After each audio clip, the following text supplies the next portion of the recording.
नमस्कार दोस्तों, आज मैं लेकर आई हूँ दुर्गा सप्तशती के 5वां अध्याय। ओम श्री दुर्गे नमः।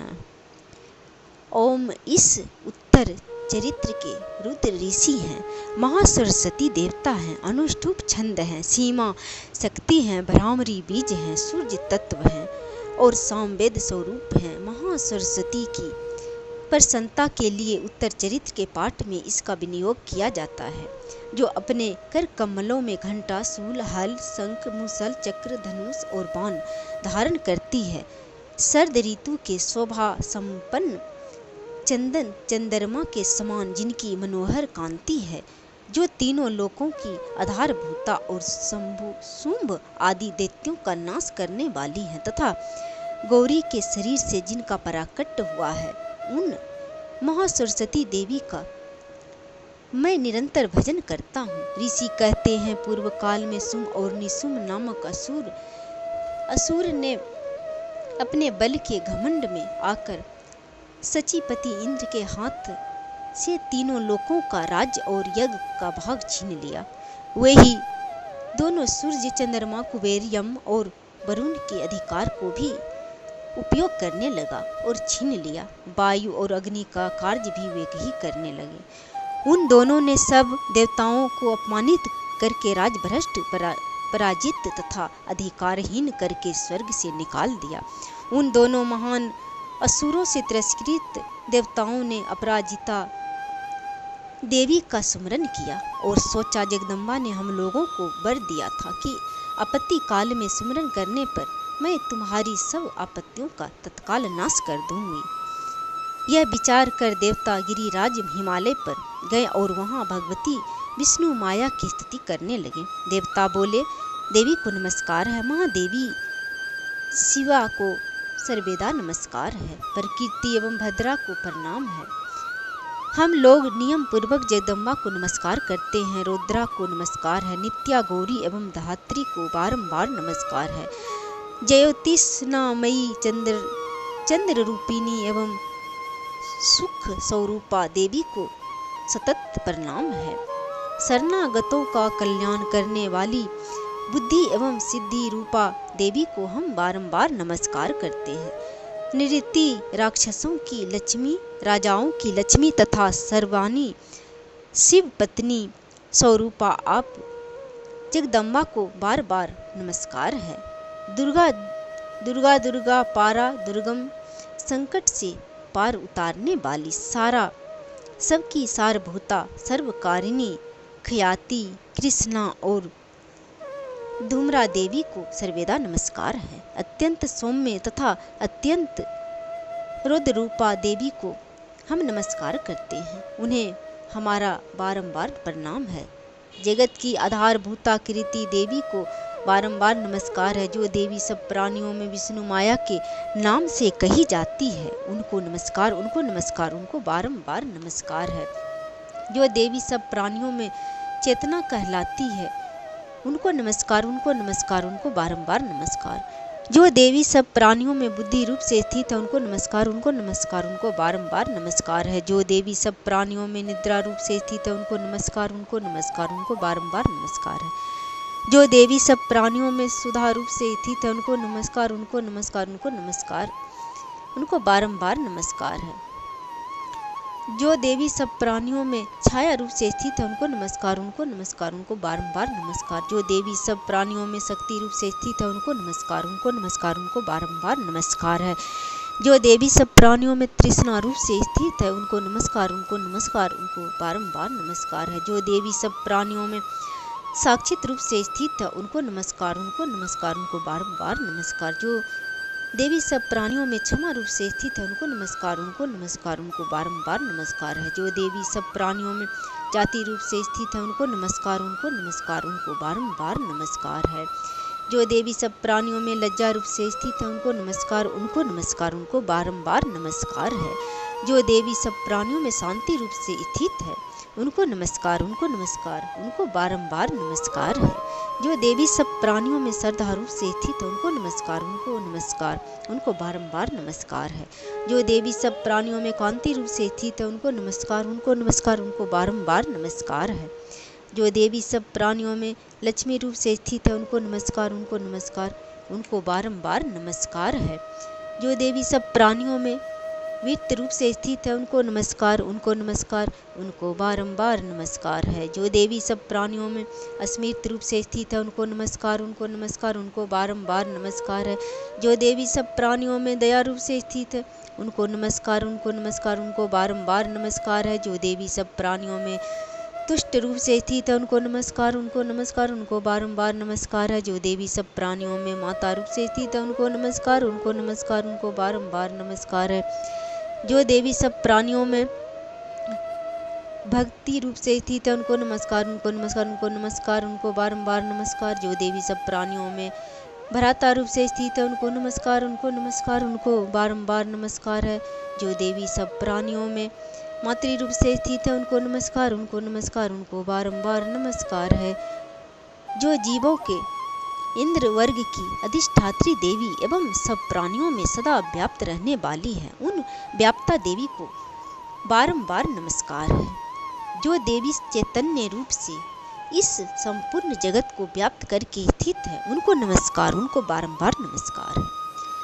पूर्व काल में अपने अभीष्ट की प्राप्ति होने से देवताओं ने जिनकी स्तुति की तथा देवराज इंद्र ने बहुत दिनों तक जिनका सेवन किया वह कल्याण की साधन भूता ईश्वरी हमारा कल्याण और मंगल करें तथा सारी आपत्तियों का नाश कर डालें।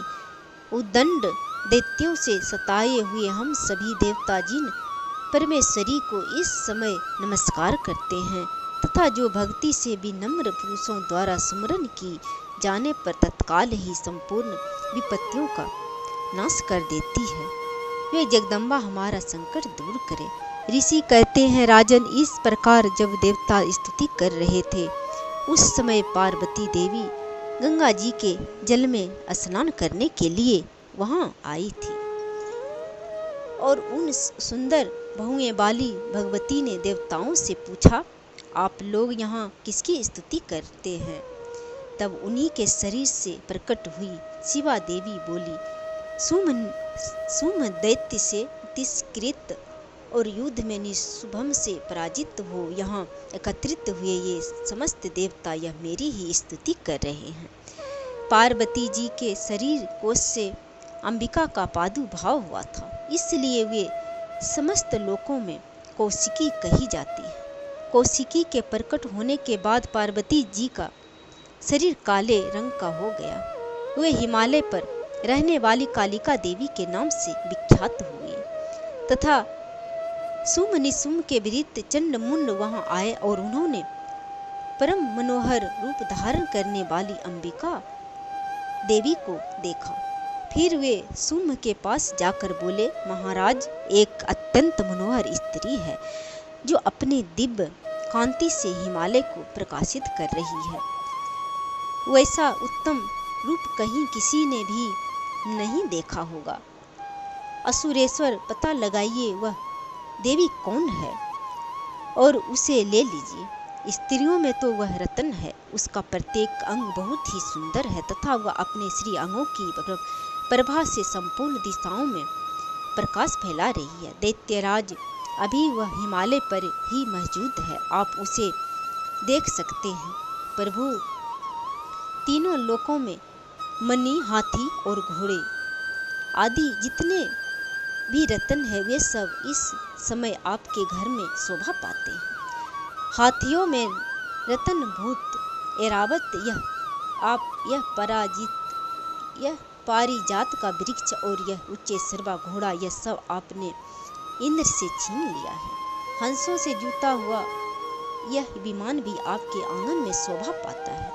यह रत्नमय अद्भुत विमान जो पहले ब्रह्मा जी के पास था अब आपके यहाँ लाया गया है। यह महापद्म नामक निधि आप कुबेर से छीन लाए हैं। समुद्र ने भी आपको कुंचलिनी नाम की माला भेंट की है जो केसरों से सुशोभित है और जिसके कमल कभी कुमलाते नहीं है। स्वर्ण की वर्षा करने वाला वरुण का छत्र भी आपके घर में शोभा पाते हैं। तथा यह श्रेष्ठ रथ और पहले प्रजापति के अधिकार में था, अब आपके पास मौजूद है। दैत्येश्वर मृत्यु की उत्क्रांति दा नाम वाली शक्ति भी आपने छीन ली है, तथा वरुण का पास और समुद्र में होने वाले सब प्रकार के रत्न आपके भाई निशुम्भ के अधिकार में है। अग्नि ने भी स्वतः शुद्ध किए हुए 2 वस्त्र आपके सेवा में अर्पित किए हैं। दैत्यराज, इस प्रकार सभी रत्न आपके यहाँ एकत्रित है। फिर जो यह स्त्रियों में रत्न रूप कल्याणमयी देवी है, उसे आप क्यों नहीं अपने अधिकार में कर लेते हैं? ऋषि कहते हैं, चंडमुंड का यह वचन सुनकर शुंभ ने महादैत्य सुग्रीव को दूत बनाकर देवी के पास भेजा और कहा, तुम मेरी आज्ञा से उसके सामने ये बातें कहना और ऐसा उपाय करना जिससे प्रसन्न होकर वह शीघ्र ही यहाँ आ जाए।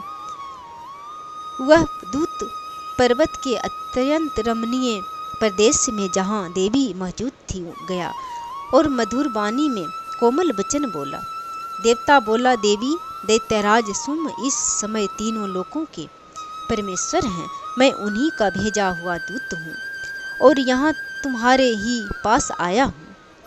उनकी आज्ञा सदा सब देवता एक स्वर से मानते हैं, कोई उसका उल्लंघन नहीं कर सकता। वे संपूर्ण देवताओं को परास्त कर चुके हैं। उन्होंने तुम्हारे लिए जो संदेश दिया है उसे सुनो। संपूर्ण त्रिलोकी मेरे अधिकार में है, देवता भी मेरी आज्ञा के अधीन चलते हैं। संपूर्ण यज्ञों के भागों को मैं ही पृथक पृथक भोगता हूँ। तीनों लोकों में जितने श्रेष्ठ रत्न हैं वे सब मेरे अधिकार में हैं। देवराज इंद्र का वाहन ऐरावत जो हाथियों में रत्न के समान है, मैंने छीन लिया है। क्षीर सागर का मंथन करने से जो अश्वरतन उच्चे सर्वा प्रकट हुआ था, उसे देवताओं ने मेरे पैरों पर पड़कर समर्पित किया है। सुंदरी, उनके सिवा और भी जितने रत्न पदार्थ देवताओं, गंधर्वों आदि नागों के पास थे, वे सब मेरे ही पास आ गए हैं। देवी, हम लोग तुम्हारे संसार की स्त्रियों में रत्न मानते हैं, अतः तुम हमारे पास आ जाओ, क्योंकि रत्नों का उपभोग करने वाला हम ही हैं। चंचल कटाक्षों वाली सुंदरी, तुम मेरे भाई महापराक्रमी निशुम्भ की सेवा में आ जाओ, क्योंकि तुम रत्न स्वरूपा हो। मेरा वरण करने से तुम्हें तुलना रहित महान ऐश्वर्य की प्राप्ति होगी। अपनी बुद्धि से यह विचार कर तुम मेरी पत्नी बन जाओ। ऋषि कहते हैं, दूत के यो कहने पर कल्याणमयी भगवती दुर्गा देवी जो इस जगत को धारण करती है, मन ही मन गंभीर भाव से मुस्कुराई और इस प्रकार बोली। देवी ने कहा, दूत, तुमने सत्य कहा है, इसमें तनिक भी मिथ्या नहीं है। शुंभ तीनों लोकों का स्वामी है और निशुम्भ भी उसके समान पराक्रमी है, किंतु इस विषय में मैंने जो प्रतिज्ञा कर ली है उसे मिथ्या कैसे करूं? मैंने अपनी अल्प बुद्धि के कारण पहले से जो प्रतिज्ञा कर रखी है उसे सुनो। जो मुझे संग्राम में जीत लेगा, जो मेरे अभिमान को चूर्ण कर देगा, तथा संसार में जो मेरे समान बलवान होगा, वही मेरा स्वामी होगा। इसलिए शुंभ अथवा महादैत्य निशुम्भ स्वयं ही यहाँ पधारे और मुझे जीतकर शीघ्र ही मेरा पानी ग्रहण कर ले। इसमें विलंब की क्या आवश्यकता है? दूत बोला, देवी, तुम घमंड में भरी हो, मेरे सामने ऐसी बातें न करो। तीनों लोकों में कौन ऐसा पुरुष है जो शुंभ निशुम्भ के सामने खड़ा रह सके? देवी, अन्य दैत्यों के सामने भी सारे देवता युद्ध में नहीं ठहर सकते, फिर तुम अकेली स्त्री होकर कैसे ठहर सकती हो? जिन शुंभ आदि दैत्यों के सामने इंद्र आदि सब देवता भी युद्ध में खड़े नहीं हुए, उनके सामने तुम स्त्री होकर कैसे जाओगी? इसलिए तुम मेरे ही कहने से शुंभ निशुम्भ के पास चली चलो। ऐसा करने से तुम्हारे गौरव की रक्षा होगी, अन्यथा जब वे केस पकड़कर घसीटेंगे तब तुम्हें अपनी प्रतिष्ठा खोकर जाना पड़ेगा। देवी ने कहा, तुम्हारा कहना ठीक है, सुम बलवान है और निशुम्भ भी बड़े पराक्रमी है, किंतु क्या करूं, मैंने पहले बिना सोचे समझे प्रतिज्ञा कर ली है। अतः अब तुम जाओ, मैंने तुमसे जो कुछ कहा है वह सब दैत्यराज से आदर पूर्वक कहना, फिर वे जो जान सके और जो उचित समझे वे करें। इस प्रकार श्री मार्कंडेय पुराण में सार्वजनिक मनवंतर की कथा के अंतर्गत देवी महात्म्य देवी दूत संवाद नामक 5वां अध्याय पूरा हुआ। जय श्री हरि।